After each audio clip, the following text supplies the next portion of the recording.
ಆದರೆ ಭಗವಾನ್ ಶ್ರೀರಾಮರು ಇಡೀ ಜೀವನದಲ್ಲಿ ಆಗಿನ ಕಾನೂನು ಸಂವಿಧಾನ ಏನ್ ಹೇಳುತ್ತೋ ಅದಕ್ಕೆ ತಕ್ಕುದಾಗೆ ಅವರು ಬದುಕಿ ಬಾಳಿದರು. ಇನ್ನೊಂದು ಹೆಸರೇ ಭಗವಾನ್ ಶ್ರೀರಾಮ.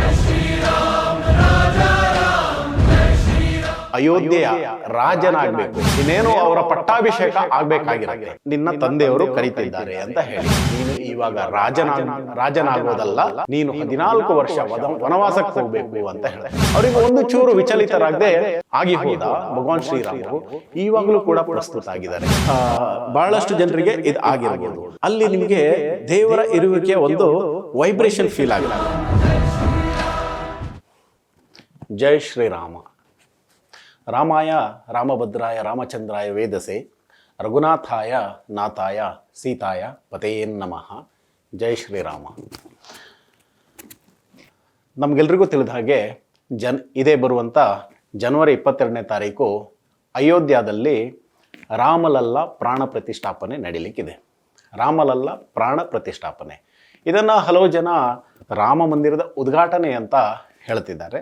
ಇದು ರಾಮ ಮಂದಿರದ ಉದ್ಘಾಟನೆ ಅನ್ನೋದಕ್ಕಿಂತಲೂ ರಾಮಲಲ್ಲನ ಪ್ರಾಣ ಪ್ರತಿಷ್ಠಾಪನೆ. ಅಂದರೆ ಉದ್ಘಾಟನೆ ಮಾಡೋಕೆ ಇದೇನು ಒಂದು ಕಟ್ಟಡ ಅಲ್ಲ, ಇದು ಮಂದಿರ, ದೇವಸ್ಥಾನ. ರಾಮ ಮಂದಿರದ ಪ್ರಾಣ ಪ್ರತಿಷ್ಠಾಪನೆ ಜನವರಿ 22ನೇ ತಾರೀಕಿಗೆ ನಡೀತಾ ಇರುವಂಥದ್ದು. ಭಗವಾನ್ ಶ್ರೀರಾಮ ನ್ಯಾಯ ನೀತಿಯ ಆಕಾರ ಮೂರ್ತಿ ಹಾಗೂ ನಿಷ್ಕಳಂಕ ಪ್ರೀತಿಯ ಸಾಕಾರ ಮೂರ್ತಿ. ಯಾಕಿದನ್ನು ಹೇಳ್ತಾ ಇದ್ದೀನಿ ಅಂತ ಹೇಳಿದರೆ, ಆಗಿನ ಕಾಲದ ಸುಮಾರು 7 ವರ್ಷದ ಹಿಂದೆ ಭಗವಾನ್ ಶ್ರೀರಾಮರು ಈ ಒಂದು ಭೂಮಿಯಲ್ಲಿ ಇದ್ದರು ಅಂತ ಹೇಳಲಾಗತ್ತೆ. ಆಗಿನ ಕಾನೂನು ಹಾಗೂ ಸಂವಿಧಾನ ಏನಿತ್ತು, ಆ ಒಂದು ಕಾನೂನು ಮತ್ತು ಸಂವಿಧಾನವನ್ನು ಪಾಲನೆ ಮಾಡುವುದಕ್ಕೋಸ್ಕರ ಭಗವಾನ್ ಶ್ರೀರಾಮರು ಇಡೀ ಜೀವನದಲ್ಲಿ ಒಂದು ಚೂರು ಅದಕ್ಕೆ ಕುತ್ತು ಬರದಂತೆ ಅವರು ಜೀವನದಲ್ಲಿ ಅದನ್ನು ಅಳವಡಿಸ್ಕೊಂಡು ಹೋಗ್ತಾರೆ. ಆದರೆ ಈಗಿನ ದಿನಗಳಲ್ಲಿ ನೋಡಿ, ನಾವು ಎಷ್ಟು ಕಾನೂನನ್ನು ಅದನ್ನು ಪಾಲನೆಯೇ ಮಾಡಲ್ಲ, ಸಂವಿಧಾನವನ್ನು ಪಾಲನೆ ಮಾಡದಂಥ ಹಲವಾರು ವಿಷಯಗಳು ಎಲ್ಲರ ಜೀವನದಲ್ಲಿ ನಡೆಯುತ್ತದೆ. ಆದರೆ ಭಗವಾನ್ ಶ್ರೀರಾಮರು ಇಡೀ ಜೀವನದಲ್ಲಿ ಆಗಿನ ಕಾನೂನು ಸಂವಿಧಾನ ಏನು ಹೇಳುತ್ತೋ ಅದಕ್ಕೆ ತಕ್ಕುದಾಗೆ ಅವರು ಬದುಕಿ ಬಾಳಿದರು. ಆದ್ದರಿಂದಾಗಿ ಅವರು ನಮಗೆ ಒಬ್ಬ ಮಹಾನ್ ಆದರ್ಶ ಪುರುಷೋತ್ತಮರಾಗಿ ಕಾಣ್ತಾರೆ. ಇನ್ನು ಸ್ಥಿತಪ್ರಜ್ಞತೆಗೆ ಇನ್ನೊಂದು ಹೆಸರೇ ಭಗವಾನ್ ಶ್ರೀರಾಮರು. ಯಾಕಂತ ಹೇಳಿದರೆ, ಭಗವಾನ್ ಶ್ರೀರಾಮರು ಇನ್ನೇನು ಅಯೋಧ್ಯೆಯ ರಾಜನಾಗಬೇಕು, ಅವರು ವಜ್ರ ವೈಡೂರ್ಯ ಹಾಗೂ ಪೋಷಾಕಿನಿಂದ ಅಲಂಕೃತಗೊಂಡಿರ್ತಾರೆ. ಇನ್ನೇನು ಅವರು ರಾಜ್ಯದ ರಾಜನಾಗಿ ಇನ್ನೇನು ಅವರ ಪಟ್ಟಾಭಿಷೇಕ ಆಗಬೇಕಾಗಿರುತ್ತೆ. ಆ ಸಮಯದಲ್ಲಿ ಒಂದು ಸಂದೇಶ ಬರುತ್ತೆ, ಇಲ್ಲ ನಿನ್ನ ತಂದೆಯವರು ಕರೀತಿದ್ದಾರೆ ಅಂತ ಹೇಳಿ. ಆಗ ಶ್ರೀರಾಮರು ತಂದೆಯ ಹತ್ರ ಹೋಗ್ತಾರೆ. ಆಗ ತಂದೆಯವರು ಬಹಳ ಬೇಜಾರಿನಿಂದ ಹೇಳ್ತಾರೆ, ಇಲ್ಲ ನೀನು ಇವಾಗ ರಾಜನಾಗೋದಲ್ಲ, ನೀನು 14 ವರ್ಷ ವನವಾಸಕ್ಕೆ ಹೋಗಬೇಕು ಅಂತ ಹೇಳ್ತಾರೆ. ಆದರೆ ವಜ್ರ ವೈಡೂರ್ಯ ಹಾಗೂ ಪಟ್ಟಾಭಿಷೇಕದ ಒಂದು ಪೋಷಾಕಿನಿಂದ ಒಂದು ಅಲಂಕೃತಗೊಂಡಂಥ ಶ್ರೀರಾಮರು ಒಂದು ಚೂರು ವಿಚಲಿತಗೊಳ್ಳದೆ ಅದನ್ನೆಲ್ಲ ಹಾಗೆ ಬಿಚ್ಚಿಟ್ಟು ನಾರು ಮುಡಿಯನ್ನು ಉಟ್ಟು ಅವರು 14 ವರ್ಷ ವನವಾಸಕ್ಕೆ ಹೋಗ್ತಾರೆ. ಆದ್ದರಿಂದಾಗಿ ಅವರ ಆ ಒಂದು ಸ್ಥಿತಪ್ರಜ್ಞತೆ, ಅಂದರೆ ಒಂದು ಚೂರು ವಿಚಲಿತಗೊಳ್ಳದಿರೆ ಒಂದು ಸ್ಥಿತಪ್ರಜ್ಞತೆಯನ್ನು ತೋರಿಸಿದ್ರಲ್ಲ, ಅದು ಹಿಂದೆ ಈಗ ಹಾಗೂ ಮುಂದೆ ಎಲ್ಲರಿಗೂ ಕೂಡ ಅದೊಂದು ಆದರ್ಶಪ್ರಾಯ. ಯಾಕಂತ ಹೇಳಿದರೆ, ಇವಾಗ ನಾವು ಎಲ್ಲಾದರೂ ಒಂದು ಪ್ರಮೋಷನ್ ಸಿಕ್ಕಿಲ್ಲ ಅಂತ ಹೇಳಿದರೆ ಬಹಳ ಟೆನ್ಷನ್ ಮಾಡ್ಕೊಂಡ್ಬಿಡ್ತೀವಿ. ಲವ್ ಫೇಲ್ಯೂರ್ ಆಯಿತು ಅಂತ ಹೇಳಿದರೆ ಆತ್ಮಹತ್ಯೆನೇ ಮಾಡ್ಕೊಂಡು ಬಿಡ್ತಾರೆ. ಇನ್ನು ಯಾವುದೋ ಒಂದು ಚಿಕ್ಕ ಜಾಗ, ಹಣದ ವಿಷಯದಲ್ಲಿ ಕೊಲೆ ಸುಲಿಗೆಗಳು ಏನೆಲ್ಲ ಆಗ್ಬಿಡ್ತವೆ. ಅಂದರೆ ಚಿಕ್ಕ ಪುಟ್ಟ ವಿಷಯಕ್ಕೂ ಕೂಡ ನಾವು ಬಹಳಷ್ಟು ವಿಚಲಿತರಾಗ್ತೀವಿ. ಅಂಥದ್ರಲ್ಲಿ ಅವರಿಗೆ ರಾಜ್ಯನೇ ಕಳ್ಕೊಂಡು ಹೋಗ್ತಿದ್ದೀವಿ, ಕಳ್ಕೊಂಡ್ರೂ ಕೂಡ ಆತ ಒಂದು ಚೂರು ವಿಚಲಿತರಾಗದೆ, ಅದು 14 ವರ್ಷ ವನವಾಸಕ್ಕೆ ಹೋಗಬೇಕು ಅಂತ ಹೇಳಿದರೆ ಒಮ್ಮೆ ಎಲ್ಲರಿಗೂ ಒಂಥರ ಆಘಾತ ಆಗ್ಬಿಡ್ಬೋದು. ಅವರಿಗೆ ಒಂದು ಚೂರು ವಿಚಲಿತರಾಗದೆ ಅವರು ಅದಕ್ಕೆ ಅಣಿಯಾಗ್ತಾರೆ. ಆದ್ದರಿಂದಾಗಿ ಸ್ಥಿತಪ್ರಜ್ಞತೆಗೆ ಇನ್ನೊಂದು ಹೆಸರೇ ಅಥವಾ ಆದರ್ಶಪ್ರಾಯರೇ ಭಗವಾನ್ ಶ್ರೀರಾಮರು. ಇನ್ನು ಬಹಳಷ್ಟು ಈಗಿನ ಕಾಲದಲ್ಲಿ ನಾವು ಸಮಾನತೆಯ ಬಗ್ಗೆ ಮಾತಾಡ್ತೇವೆ. ರಾಮ ರಾಜ್ಯದಲ್ಲಿ ಸಮಾನತೆ ಹೇಗಿತ್ತಂತ ಹೇಳಿದರೆ, ಭಗವಾನ್ ಶ್ರೀರಾಮರು ರಾಮ ಸೇತುವನ್ನು ಕಟ್ಟುವಾಗ ಭಗವಾನ್ ಹನುಮ ಅವರು ಬಹಳ ದೊಡ್ಡ ದೊಡ್ಡ ಕೆಲಸಗಳನ್ನು ಮಾಡ್ತಾರೆ. ಅವರು ದೈವ ಶಕ್ತಿ ಇದ್ದಿದ್ದರಿಂದಾಗಿ ಅವರು ಬಹಳ ದೊಡ್ಡ ದೊಡ್ಡ ಕೆಲಸಗಳನ್ನು ಮಾಡ್ತಾರೆ. ಆದರೆ ಅಲ್ಲಿ ಒಂದು ಅಳಿಲು ಬಂದು ಮಾವಿನ ಹಣ್ಣನ್ನು ತಿಂದು ಅದರ ಒಂದು ವಾಟೆ ಅಂತ ಹೇಳ್ತೀವಲ್ಲ, ಅದನ್ನು ತಂದು ಹಾಕ್ತಾ ಇತ್ತು. ಅಂದರೆ ಅದಕ್ಕೇನೆ ನಾವು ಹೇಳ್ತೀವಿ ಅಳಿಲು ಸೇವೆ ಅಂತ. ಅಳಿಲು ಸೇವೆ ಅಷ್ಟೇ ಅಲ್ಲ, ಆ ಅಳಿಲು ನೀರಲ್ಲಿ ಹೋಗಿ ತನ್ನನ್ನು ತಾನು ತೊಯ್ದುಕೊಂಡು ಆ ನಂತರ ಮರಳಿನ ಮೇಲೆ ಹೋಗಿ ಮರಳಿನಲ್ಲಿ ಹೊರಳಾಡಿ ಆ ಮರಳನ್ನು ತಂದು ತನ್ನ ಅಳಿಲು ಸೇವೆಯನ್ನು ಮಾಡ್ತಾಯಿತ್ತು. ಮರಳನ್ನು ಬೀಳಿಸುವುದರ ಮೂಲಕ ತನ್ನ ಅಳಿಲು ಸೇವೆಯನ್ನು ಮಾಡ್ತಿತ್ತು. ಆದರೆ ಭಗವಾನ್ ಶ್ರೀರಾಮರು ರಾಜನಾದ ನಂತರ ಆ ಅಳಿಲಿಗೆ ಹಾಗೂ ಹನುಮರಿಗೆ ಇಬ್ಬರಿಗೂ ಒಂದೇ ರೀತಿಯ ಗೌರವ ಅವರ ಒಂದು ರಾಜ್ಯದಲ್ಲಿ ಸಿಗ್ತಾ ಇತ್ತು. ಅಂದರೆ ಹನುಮನಿಗೂ ಅದೇ ಗೌರವ, ದೊಡ್ಡ ರಾಮಸೇವಕರಾದ ಹನುಮರಿಗೂ ಅದೇ ಗೌರವ, ಅಳಿಲಿಗೂ ಕೂಡ ಅದೇ ಗೌರವ. ಆದ್ದರಿಂದಾಗಿ ರಾಮರಾಜ್ಯದಲ್ಲಿ ಸಮಾನತೆ ಎಲ್ಲರಿಗೂ ಒಂದೇ ರೀತಿಯದ್ದಾಗಿತ್ತು, ಗೌರವ ಎಲ್ಲರಿಗೂ ಒಂದೇ ರೀತಿಯದ್ದಾಗಿತ್ತು. ಆದ್ದರಿಂದಾಗಿ ನಾವು ಹಲವು ಬಾರಿ ಹೇಳ್ತೀವಿ ರಾಮರಾಜ್ಯ ಆಗಬೇಕು, ರಾಮರಾಜ್ಯ ಅಂತ ಹೇಳಿದರೆ, ಭಗವಾನ್ ಶ್ರೀರಾಮರ ರಾಜ್ಯದಲ್ಲಿ ಎಲ್ಲರಿಗೂ ಸಮಾನವಾದ ಇದು ಹಕ್ಕಿತ್ತು, ಸಮಾನವಾದ ಗೌರವವಿತ್ತು. ಆದ್ದರಿಂದಾಗಿ ರಾಮರಾಜ್ಯದ ಉಲ್ಲೇಖ ಬಹಳ ಸಾರಿ ಆಗತ್ತೆ.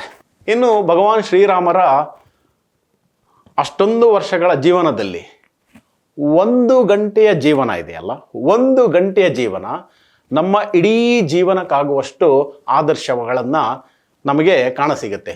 1 ಗಂಟೆಯ ಜೀವನದಲ್ಲಿ ನಮ್ಮ ಇಡೀ ಜೀವನಕ್ಕಾಗುವಷ್ಟು ಒಂದಿಷ್ಟು ಆದರ್ಶಗಳು ಸಿಗುತ್ತೆ. ಆದ್ದರಿಂದಾಗಿ ಅವರನ್ನು ಆದರ್ಶ ಪುರುಷೋತ್ತಮ, ಮರ್ಯಾದಾ ಪುರುಷೋತ್ತಮ ಅಂತ ಕರೆಯಲಾಗುತ್ತೆ. ಕೃಷ್ಣನಿಗೆ ತಾನು ದೇವರು ಅಂತ ಗೊತ್ತಿತ್ತು. ಆದರೆ ಭಗವಾನ್ ಶ್ರೀರಾಮರು ವಿಷ್ಣುವಿನ ಅವತಾರ ಆದರೂ ಕೂಡ ಅವರಿಗೆ ದೇವರು ಅಂತ ಗೊತ್ತಿರಲಿಲ್ಲ. ಅವರು ಸಾಮಾನ್ಯರಲ್ಲಿ ಸಾಮಾನ್ಯರಂತೆ ಹುಟ್ಟಿ ಬದುಕಿ ಆಗಿ ಹೋಗ್ತಾರೆ. ಆದ್ದರಿಂದಾಗಿ ಅವರು ಸಾಮಾನ್ಯರಲ್ಲಿ ಸಾಮಾನ್ಯರಾಗಿದ್ದರು. ಸಾಮಾನ್ಯರಾಗಿ ಅವರು ಹುಟ್ಟಿ ಬದುಕಿ ಆದರ್ಶಗಳನ್ನು ಬಿಟ್ಟು ಹೋಗ್ತಾರೆ. ಆದ್ದರಿಂದಾಗಿ ಸಾಮಾನ್ಯ ಮನುಷ್ಯರಿಗೆ, ಸಾಮಾನ್ಯರಿಗೆ ಅವರು ಆದರ್ಶ. ಹಾಗೂ ಅವರ ಯೂಶ್ವಲಿ ಜನರಿಗೆ ಸಾಮಾನ್ಯರನ್ನು ನೋಡಿದರೆ ಬಹಳ ಇಷ್ಟ ಆಗುತ್ತೆ. ಆದ್ದರಿಂದಾಗಿ ಅವರು ಒಂದು ಅವತಾರ ಪುರುಷ ಆದರೂ ಕೂಡ ಸಾಮಾನ್ಯರಾಗಿ ಬದುಕಿದ್ರಿಂದಾಗಿ ಅವರ ಬದುಕು ಒಂದು ಆದರ್ಶ ಅಂತ ತಿಳಿಯಲಾಗುತ್ತೆ. ಇವಾಗ ಯಾವಾಗಲೂ ಆಗಿ ಹೋದ ಭಗವಾನ್ ಶ್ರೀರಾಮರು, ಸುಮಾರು 7,000 ವರ್ಷದ ಹಿಂದೆ ಆಗಿ ಹೋದ ಭಗವಾನ್ ಶ್ರೀರಾಮರು ಈವಾಗಲೂ ಕೂಡ ಪ್ರಸ್ತುತ ಆಗಿದ್ದಾರೆ. ಯಾಕಿರ್ಬೋದು ಅಲ್ವಾ? ಒಂದು ಅವರ ಆದರ್ಶಗಳು, ಎರಡನೇದು ನಾನು ಹೇಳಿದಾಗೆ ದೇವರಾದರೂ ಕೂಡ ಸಾಮಾನ್ಯರಾಗಿ ಬದುಕಿ ಬಾಳಿ ಹೋಗಿದ್ದು. ಇನ್ನೊಂದೇನಂತ ಹೇಳಿದರೆ, ಭಗವಾನ್ ಶ್ರೀರಾಮರು ದೇವರು ಅಂತ ಹೇಳಿದರೆ, ನಾನು ಓದಿದ ಪ್ರಕಾರ ದೇವರು ಅಂತ ಹೇಳಿದರೆ ಅವರಿಗೆ ಟೈಮ್ ಇರಲ್ಲ. ಟೈಮ್ ಅನ್ನುವಂಥ ಒಂದು ಡೈಮೆನ್ಷನ್ ಇದೆಯಲ್ಲ, ಅದಿರಲ್ಲ. ನಾನು ಮನುಷ್ಯ, ಇವಾಗ ನಾನು ಇಲ್ಲಿ ಕೂತ್ಕೊಂಡಿದ್ದೀನಿ, ನನಗೆ ಒಂದು ಟೈಮ್ ಇದೆ. ನನ್ನ ಹಿಂದಿನ ಟೈಮು ಪಾಸ್ಟು, ಈಗಿನ ಟೈಮು ಪ್ರೆಸೆಂಟು, ಮುಂದಿನ ಟೈಮು ಫ್ಯೂಚರು, ಹೀಗೆ ನಮಗೆ ಟೈಮ್ ಇದೆ. ಆದರೆ ದೇವರು ಅಂತ ಹೇಳಿದರೆ ದೇವರಿಗೆ ಟೈಮ್ ಅನ್ನುವ ಡೈಮೆನ್ಷನ್ ಇರಲ್ಲ ಅಂತ ಹೇಳಲಾಗುತ್ತೆ. ಆದ್ದರಿಂದಾಗಿ ಅವರು ಯಾವ ಕಾಲದಲ್ಲಿ ಇಲ್ಲಿ ಬಂದರು, ಎಲ್ಲೆಲ್ಲ ಬಂದು ಹೋದರು, ಆ ಎಲ್ಲ ಜಾಗದಲ್ಲಿ ಈಗಲೂ ಕೂಡ ದೇವರ ಒಂದು ಪ್ರೆಸೆನ್ಸ್ ಇರುತ್ತೆ ಅಂತ ಹೇಳಲಾಗುತ್ತೆ. ಹಾಗೆಯೇ ಭಗವಾನ್ ಶ್ರೀರಾಮರು 7,000 ವರ್ಷ ಹಿಂದೆ ಬಂದು ಹೋದರೂ ಕೂಡ ಇವತ್ತು ಕೂಡ ಅವರು ಪ್ರಸ್ತುತರಾಗಿದೆ, ದೇವರಾಗಿದ್ದಾರೆ. ಎಷ್ಟೆಲ್ಲ ಮರೆಮಾಚುವಂಥ ಕೆಲಸಗಳು, ಅಟ್ಯಾಕ್ಗಳು, ದಾಳಿಗಳು, ಆಕ್ರಮಣಗಳಾದರೂ ಕೂಡ ಅಯೋಧ್ಯೆ ಹಾಗೂ ಶ್ರೀರಾಮರ ಮಂದಿರ ಇರ್ಬೋದು, ಶ್ರೀರಾಮರ ಜಾಗ ಇರ್ಬೋದು, ಶ್ರೀರಾಮರ ಇತಿಹಾಸ ಇರ್ಬೋದು, ಭಗವಾನ್ ಶ್ರೀರಾಮರ ಮೇಲಿನ ಭಕ್ತಿ ಇರ್ಬೋದು, ಅದು ಒಂದು ಚೂರು ಕುಂದಿಲ್ಲದೆ ಇವಾಗಲೂ ನಡ್ಕೊಂಡು ಹೋಗ್ತದೆ, ಮುಂದೂ ಕೂಡ ನಡ್ಕೊಂಡು ಹೋಗ್ಲಿಕ್ಕಿದೆ. ಯಾಕಂತ ಹೇಳಿದರೆ ದೇವರು ಎಲ್ಲೆಲ್ಲಿ ಬಂದಿದ್ದಾರೋ ಅವರಿಗೆ ಸಮಯ ಇಲ್ಲದೆ ಇರೋದ್ರಿಂದ ಈಗಲೂ ಕೂಡ ಪ್ರಸ್ತುತ ಅಂತ ಹೇಳಲಾಗುತ್ತೆ. ಉದಾಹರಣೆಗೆ ನಾವು ತಿರುಪತಿಗೆ ಹೋದರೆ ಅಲ್ಲಿ ನಿಮಗೆ ದೇವರ ಇರುವಿಕೆಯ ಒಂದು ವೈಬ್ರೇಷನ್ ಫೀಲ್ ಆಗುತ್ತೆ. ಭಾಳಷ್ಟು ಜನರಿಗೆ ಇದು ಆಗಿರ್ಬೋದು. ಹಿಂದೆ ಯಾವಾಗಲೂ ಬಂದು ಹೋಗಿರುವಂಥ ದೇವರು ಕೂಡ ಈವಾಗಲೂ ಕೂಡ ಅಲ್ಲಿ ನಿಮಗೆ ವೈಬ್ರೇಷನ್ ಫೀಲ್ ಆಗುತ್ತೆ. ಯಾಕಂತ ಹೇಳಿದರೆ ದೇವರು ಎಲ್ಲೆಲ್ಲಿ ಬಂದು ಹೋಗಿರ್ತಾರೋ ಅಲ್ಲಿ ಅವರ ಪ್ರೆಸೆನ್ಸ್ ಈವಾಗಲೂ ಇರುತ್ತೆ ಅಂತ ಹೇಳಲಾಗತ್ತೆ. ಇನ್ನು ಜನವರಿ 22ನೇ ತಾರೀಕು ಇಡೀ ದೇಶ ಸಂಭ್ರಮದಿಂದ, ಬಹಳ ಕಾತರದಿಂದ ಕಾಯ್ತಾ ಇರುವಂಥ ಒಂದು ದಿನ. ಇದು ನಾನು ಕೂಡ ಬಹಳ ಕಾತರದಿಂದ ಕಾಯ್ತಾ ಇದ್ದೇನೆ, ನೀವು ಕೂಡ ಕಾತರದಿಂದ ಕಾಯ್ತಾ ಇದ್ದೀರಿ. ಇಡೀ ದೇಶ ಯಾಕೆ ಇಡೀ ಪ್ರಪಂಚನೇ ಕಾತರದಿಂದ ಕಾಯ್ತಾ ಇದೆ. 22ನೇ ತಾರೀಕು ಅಲ್ಲಿ ಪ್ರಾಣ ಪ್ರತಿಷ್ಠಾಪನೆಯ ನಂತರ ಬರುವಂಥ ರಾಮ ಮಂದಿರ ಕೇವಲ ಮಂದಿರ ಅಷ್ಟೇ ಅಲ್ಲ, 500 ವರ್ಷಗಳ ದಬ್ಬಾಳಿಕೆ, ದೌರ್ಜನ್ಯ, ಆಕ್ರಮಣಗಳನ್ನು ಮೆಟ್ಟಿ ನಿಂತು ನಮ್ಮ ದೇಶದ ಆತ್ಮವಿಶ್ವಾಸವನ್ನು ಪುನರ್ ಪ್ರತಿಷ್ಠಾಪಿಸಿದ ದಿನ ಕೂಡ ಆಗಲಿದೆ ಅಂತ ಹೇಳಲಿಕ್ಕೆ ಬಹಳ ಹೆಮ್ಮೆ ಆಗ್ತಿದೆ ನನಗೆ. ಈ ಒಂದು ದಿನವನ್ನು ನಾನು ಬಹಳ ಕಾತರದಿಂದ ಕಾಯ್ತಿದ್ದೇನೆ, ಇಡೀ ದೇಶ ಬಹಳ ಸಂಭ್ರಮದಿಂದ ಕಾಯ್ತಿದೆ. ಭಗವಾನ್ ಶ್ರೀರಾಮರು ನಮಗೆಲ್ಲರಿಗೂ ಒಳ್ಳೇದು ಮಾಡಲಿ ಅಂತ ಹೇಳಿ ನಾನು ಪ್ರಾರ್ಥಿಸ್ತೇನೆ. ಜೈ ಶ್ರೀರಾಮ್.